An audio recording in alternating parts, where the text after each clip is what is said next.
Highways నిన్న మొన్న video ఇచ్చాం. అందులో ప్రవీణ్ అన్నాడు చనిపోయాడని చెప్పేసుకున్నాడు. చనిపోలే, సాగుబోతుల మధ్య ఉన్నాడు, బట్ బ్రతికాడు, ట్రీట్మెంట్ నడుస్తూ ఉంది. మనం మాట్లాడుకున్నది ఏంటి? ఈ ఇద్దరిది ఆత్మహత్యన హత్య అంటే అమ్మాయిని వీడు చంపేసి వీడు చావటానికి రెడీ అవటం. ఆత్మహత్య అంటే ఇక మనం చనిపోదామని చెప్పేసి అనుకొని ఒకరినొకరు చంపుకోవడం. అది కాదు.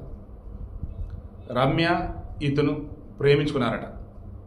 అన్న వాడు ఎందుకు యూజ్ చేశానంటే, ఈ అమ్మాయి వయసు వచ్చేసి around 21 to 22, degree final year. ఇతని వయసు వచ్చేసి అరౌండ్ 24 to 25. ఇతను వచ్చేసి ట్యూషన్ చెప్పుకుంటూ ఉన్నాడు. ఇతను ఒక అన్న ఉన్నాడు నాగరాజు, అతను వచ్చేసి క్యాబ్ డ్రైవర్. వీళ్ళ నాన్న చిన్నప్పుడే చనిపోయాడు. ఇక వాళ్ళ అమ్మ వచ్చేసి వీళ్ళతో ఉండటం లేదు. మేబీ ఆమె లైఫ్ అయితే ఆమె చూస్తుండొచ్చు, వేరే పెళ్ళైనా అయి ఉండొచ్చు. ఇక ఇతను వాళ్ళ అమ్మమ్మ వాళ్ళ దగ్గర ఉన్నాడు, ట్యూషన్ చెప్పుకుంటూ ఉన్నాడు. తెలిసిందే కదా, ఈ దిక్కులు ఇన్స్టాగ్రామ్లో ఫేస్బుక్లో ఫ్రెండ్స్ రావడం మొత్తానికి వెళ్ళడం ఒకళ్ళ పరిచయం వారు ప్రేమించుకుంటూ ఉన్నారు. 6 నెలల క్రితం ఇతను వచ్చి వాళ్ళ అమ్మ నాన్న అడిగాడట, నేను మీ అమ్మాయిని ప్రేమిస్తున్నాను, మీ ఇద్దరు పెళ్లి చేసుకుందాం అనుకుంటున్నామని. నేను ఆటోమేటిక్గా ఎంక్వైరీ చేస్తారు కదా, తండ్రి లేటు చనిపోయాడు, అమ్మ ఏమో ఇప్పుడు లేదు, ఎక్కడ ఉందంటే తెలియదు.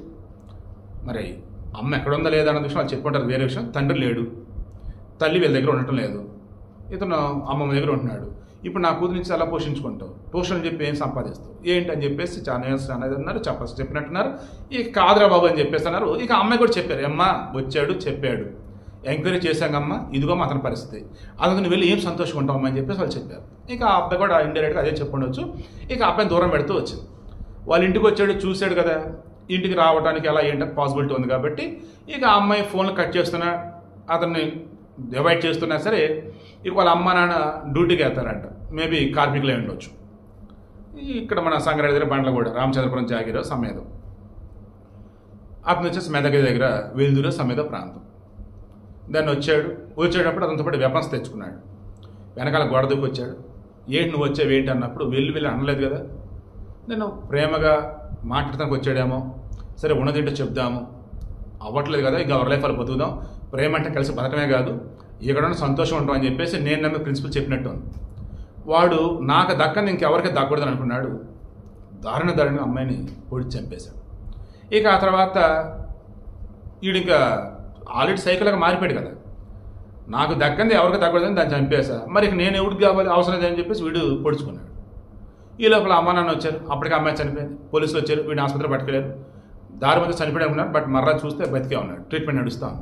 ఈ వీడియోకి ఇంట్రెస్ట్ మీకు అర్థమైందా?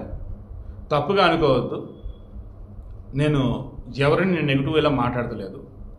ఈ రోజులలో అమ్మా నాన్న ఉండి, మంచి గుణగణాలు ఉండి, వెనకాల ఆస్తులు ఉండి, మంచి చదువు సంధ్య ఉండి, ఏంటి సమాజంలో గౌరవం ఉండి, ఇటువంటి వాళ్ళే కొంచెం అడ్డదడ్డంగా ఉంటున్నటువంటి రోజులు ఇవి ప్రేమ పేరుతో.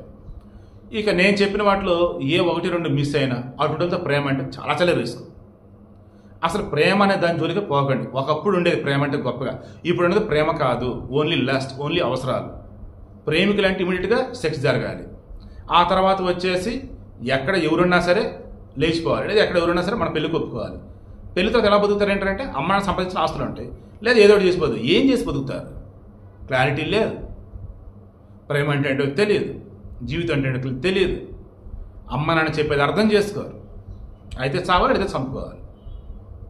సో నాకు దక్క ఇంకెవరికి దక్కదు అనుకుని ఇదిగో ఈ రకం చంపేశాడు. ఇక్కడ ఈ అమ్మాయిది ఇతని విషయంలో భయంకరమైన రాంగ్ చాయిస్. ఫస్ట్ ఎవరితో మనం ఫ్రెండ్లీగా మాట్లాడుతున్నప్పుడు కూడా అది లిమిట్స్ క్రాస్ చేస్తుంది అనుకున్న మూమెంట్లో మొత్తం బ్యాక్గ్రౌండ్ వెరిఫికేషన్ చేసుకోండి, అమ్మాయిలని అబ్బాయిలని. ఆ తర్వాత అడుగు వేయండి. ప్రేమ గుడ్డిదని ఎందుకంటారు తెలుసు? ఇందుకే ఏం ఆలోచించరు. ప్రేమ అంటారు, తర్వాత కులాలడ్డు, మతాలడ్డు, ప్రాంతాలడ్డు, డబ్బు అడ్డు, ఉద్యోగం అడ్డు, 1,00,000 అడ్డు, అన్ని అడ్లు ఉన్నటువంటిప్పుడు ఎందుకురా ఈ ప్రేమ? అన్యాయంగా పాపం చనిపోయింది రమ్య, చాలా సగ్గా ఉంది పాప.